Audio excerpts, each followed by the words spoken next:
What's up, everybody? Welcome back to the Robcast, episode number 9. Just me this week, so I got a solo episode for y'all, and I hope y'all enjoy it. So let's get right into it. I posted Ask Me a Question on Instagram, so I got a few, so let me get into these. Question number 1. What do you act like off the podcast? I act the same as I am now. What you see is what you get with me on here. So the way that I act here is the way that I act in real life. Or in person is a better word, in person. Question number 2. What's your favorite drink besides water? My favorite drinks are iced tea, unsweetened, Miller Lite, which is a beer, and any whiskey, either on ice or in a cocktail. All three are just super refreshing. I'm not too fan of sweet drinks because then I get thirsty and then I end up just drinking water again. But those are my choices. Question number 3.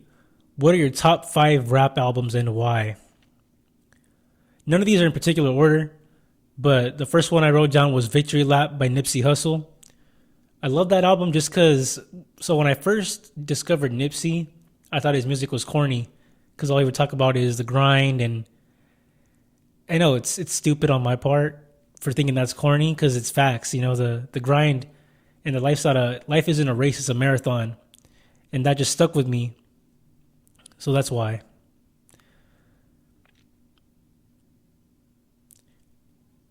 Album number 2, College Dropout by Kanye West.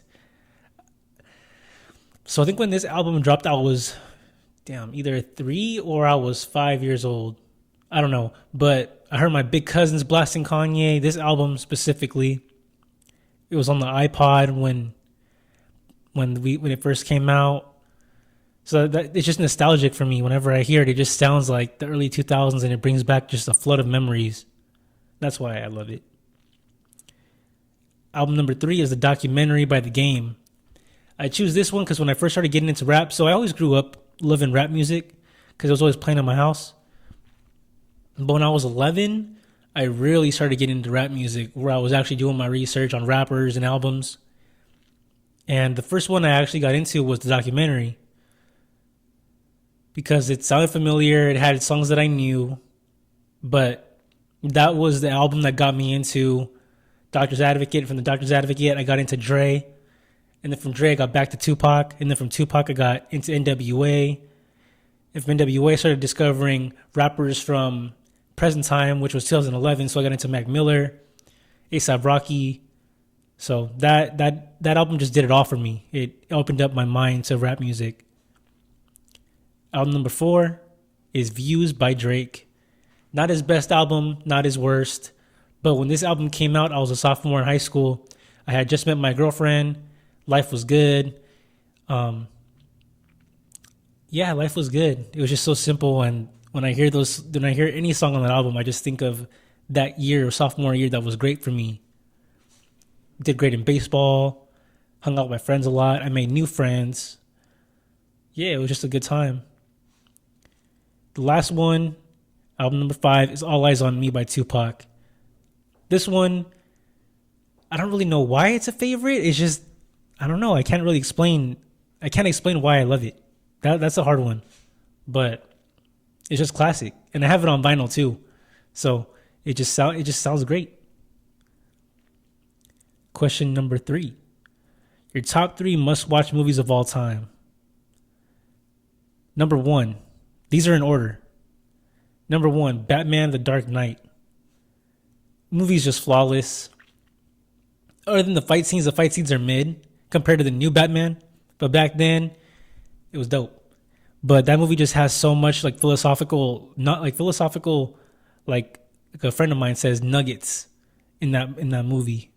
And when you piece them apart, they really go together with people today, situations today, even the battles in your mind. Number 2 is Pulp Fiction by Quentin Tarantino. That movie, again, just classic. The vibe, the story. There's so many theories too with that movie and Quentin Tarantino himself doesn't even say. Like, for example, if anybody's ever watched it, when he opens up a briefcase, it glows. And people say or speculate that in the briefcase is Marcellus Wallace's soul. But when people bring it up to Tarantino, he denies it or he doesn't even answer the question. So Pulp Fiction's cool. And there's a lot of good dialogue in it. Like the Jimmy situation, even just conversations in the actual movie. But yeah, Pulp Fiction's number 2. And number 3 is The Other Guys with Mark Wahlberg and Will Ferrell. Movie is just hilarious. I can quote it from the beginning to the end. I can't get tired of that movie. It's not even the best movie. It's just funny to me. Question number 5. If there was one thing you could do without any sort of consequences, what would you do? I would hack a bank and put an abundance of cash into my account. I can't get caught for it. I can't get in trouble. So I'll just keep putting money in my account until I had too much money. Which is super impractical because then they'll track it and be like, why is this, where's this money coming from? But this is all hypothetical. But that is a selfish answer. That's just what would help me. But if I had for my answer that I wrote down that would help the greater good, is I would find the cure to cancer that they're hiding and expose it and change the world. Then I'd probably get whacked after. But no consequences, so I would live freely. Question number 6. Do you think the best MMA fighters are really fighting professionally? At first I didn't understand this question. Well, I did understand it, but then I overthought the question, and then I got the question wrong.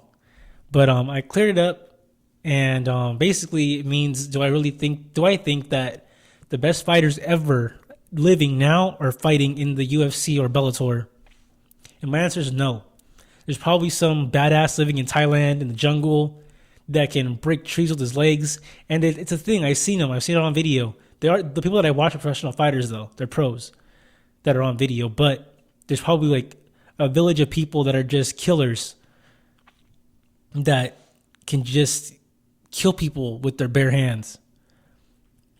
And there's probably like ninjas hiding around too in Japan. Just warriors, So no, I don't think the absolute best are fighting professionally. Question number 7. Do you think alien life exists? Do you think we've made contact with them before? So I have 2 theories. Theory number 1 is that aliens are evolutionary descendants of humans and they visit from the future or a different world somewhere deep in space because we destroyed the Earth and we had to migrate somewhere else.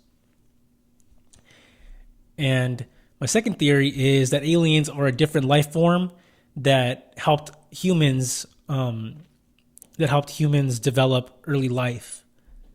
But yeah, I think if we have made contact with them, there's just been way too many sightings and too many speculations of the government making contact with them that it hasn't happened. But yeah, I think definitely that aliens and the powerful are in cahoots. Next question. If you could fight anyone, dead or alive, who would it be? I would fight John D. Rockefeller because I hate him. I have many reasons, but he just seems like a douche, and I would fight him. But I'll say why. Why not? I got to give some explanation. I would fight John D. Rockefeller because he has this quote, and it's always stuck with me, that he don't want a nation full of thinkers. He wants a nation full of workers. And why? Why would he not want any thinkers? Because thinkers don't put money in his pocket. And the public school system is based off of his ideology. And everybody knows the public school system in general isn't great. What makes the public school system better is the teachers that care about what they're doing. But there aren't many of those these days. Good teachers are hard to come by. I've been lucky to have a handful of really good teachers that I still their ideologies and their methods I still practice today in my life. Shout out to Raven Cisco and shout out to Mark Holston. Those are my top 2 teachers. And those are just high school teachers. I've had other teachers before that I love, but those 2 really stuck with me. Next question. Upcoming generation and TikTok's social media influence on children's young developing minds? This is a good question, and it's tough because, you know, us young adults look at the kids now and we're like, man, like, what are these fools doing on TikTok? Doing everything for TikTok, creating dances, just, creating clout for themselves. But back in 2013, 2012, 2011, we were doing the same thing, but we were doing it for YouTube, trying to go viral, So, I mean, I feel like TikTok's a little more cringe than YouTube, but, that's just my opinion. But I think kids need to, I guess, not kids, but the younger generations need to realize that social media isn't real. And I think a lot of them haven't grasped that yet. Everything you see on social media isn't real. Yeah, it's real, but it isn't. It's not the whole. It's the whole success thing on social media isn't the final product. It's the final product, but you don't see the grind. You don't see the failure that got them to that success. You don't see the ugly. All you see is the good. And that's where I think the generation is getting it twisted. That they think you have to be perfect, and everyone knows that perfectionism is, it's rare, or it doesn't happen at all. What are your top 5 favorite songs? This is a tough question. I had to think about this for at least 30 minutes. But my top, and I'm all over the place when it comes to music, so my top 5 songs don't really go with my top albums. But first song, and these are not in particular order. These are just random songs that I love. But the first one I wrote down was "Yes, I'm Ready" by Barbara Mason, and I love this song just because it's beautiful and it's a flawless song. And I believe she wrote it and performed it when she was 17 years old. And this is probably like 50s, 40s. I could be wrong on the year, but it's somewhere in that range. Before the 80s for sure, before the 70s. I think TV was still in black and white when she made the song. But yeah, the song is just beautiful. Number 2 is "Slow Dancing in a Burning Room" by John Mayer. That song, man, it's just, the guitar is beautiful and the message is great. It's sad, but it's great. So for those who haven't heard it, he says that, I'm assuming the way I damn it, what's the word? The way I perceived the song, or my iteration of the song, is that him and a woman are, like, their relationship, their love is diminishing quickly, and they're slow dancing in a burning room. Yeah, it's a given, right? Slow dancing in a burning room with, title and stuff. But think about it. Your love life, your relationship is plummeting, but you're trying to save it. But instead of saving it, you guys both know it's going down. But instead of just ending things, you just let it die out like a candle. So you're slow dancing while the room is burning, and it's gonna collapse onto you, and eventually it's gonna be the death of both of you. And yeah, it's sad, but beautiful song. Song 3 is "Western Road Flows" by Drake. And Alicia, if you're listening to this, you know why I love this song. But this song is actually on the Views album. And when the song came out, I still remember this day very vividly. I was in my math class sophomore year when the song came out on the album, and it was cloudy outside. And the album cover of Views is a cloudy, I forget the name, but the Toronto Tower looks like the Space Needle, but cloudy, and it fits so right with that day. And the sample's good, the lyrics are great. But yeah, Western Road Flows is cool. And the 4th one is "Why You Hate the Game" by The Game and Nas. I heard this song when I believe I was probably 9. It was on my iPod. My mom actually put music on my iPod, so whatever she had on her iPod went on my iPod. But by that time it was the iPhone. So whatever's on her iPhone got on my iPod. And this song was on there. I still don't know to this day if the song was sampled, but there's choir, There's a quote that Nas says. He says, I could show them something about his fortunes and that he could show them the water, but he can't make them drink it. Sorry, let me go back. He says, I could show them the water, but can't make them drink it, and I could show them my fortunes, but I can't make them think rich. And every time I hear that song, man, I get chills. Every time I hear that line, actually, I get chills. And at the end, like, I think at 6 minutes, it's just the game. He does like a little monologue, and then it's just choir. And I can't tell you how many times, an uncomfortable amount of times, I've only listened to the 6 timestamp and to the end, and gone back to 6 to the end. But if you haven't listened to that song, listen to it. It's a great song. It's honestly his best song on that album. There's Doctor's Advocate was a flop in my opinion because Dre wasn't really on it, and Dre made the game. That's my unpopular opinion. But yeah, Why You Hate the Game goes hard. And last song is All Along the Watchtower by Jimi Hendrix. So I love this song because I think it was 2017, the summer of 2017, Mafia 3 came out.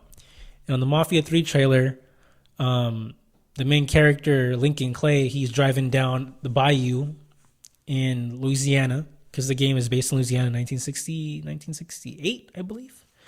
But anyway, he's just driving, and he's looking through radio stations, and he can't find a station he likes.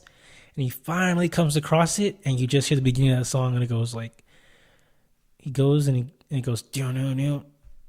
Oh, I can't say it, but damn, that song is just too damn tough. But yeah, that song just gets me going, gets my engine running. But yeah, that's it for my questions. I have 2 topics for y'all today. And so for any of you that listened to my last episode with Junior, aka Yoda, and Gesso, I talked about DMX.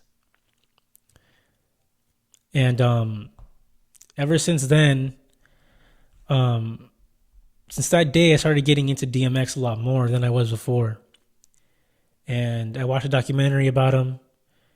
And that dude I didn't know any of this before. I just knew him as an artist and his achievements. But DMX went through a lot growing up. He was abused by his mom physically, by his mom and his mom's boyfriends. So this dude's like trauma started from a very early age and just progressed and got worse up until he passed away last year. But I watched an interview. I forget with who it was, but I guess it wasn't really much of an interview. It was more like a podcast. And I was bothered when I first watched it because, for those of you that don't know, DMX has struggled with alcoholism and drug abuse forever, since he was probably like in his late teens. And in this podcast, there's just him talking. He's clearly not in the right mind. You know, he kind of sounds like 1,000 levels above anxious. Like he's just like, like you have to really try to understand him to really grasp what he's saying. But anyways, he's in this interview, and it's on video. He's at a table like this. Probably it's a lot bigger, but there's fools rolling blunts. There's fools drinking. There's alcohol bottles all over the place in front of them and behind them. And I just felt like it was inappropriate because I'm like, it's no secret that if you're a fan of rap and DMX, you know it'd be common sense to not put this shit in front of him. But they did anyways. But I found a gem in that interview. I think it was like an hour long or something like that. But he talked about a butterfly when he was a child. And the story it goes that when he was a little boy, he saw a butterfly outside of his grandma's house when he was playing. And he thought it was the most beautiful thing he had ever seen in his life. And he chased the butterfly all over his grandma's yard. And he stepped on flowers, stepped on the neighbor's flowers, ruined the neighbor's grass. And when he finally caught it, he fell. And he fell on all the flowers and all the plants. And he ruined a lot of, he made a mess while he was trying to catch this butterfly. And I quote, he says, I caught the butterfly and I fucked up all the flowers and I ended up fucking up the butterfly too. So when he fell forwards and landed on the butterfly as he fell. And he ended up trying to save the butterfly by putting it in a jar, and it eventually died. But the main message was that he ended up killing the most beautiful thing in his life because he wanted to keep it for himself. And the beauty of the world, you should just appreciate it. I thought the story was beautiful because it comes from DMX, someone that's so, damaged. I thought it was beautiful, and you can really put that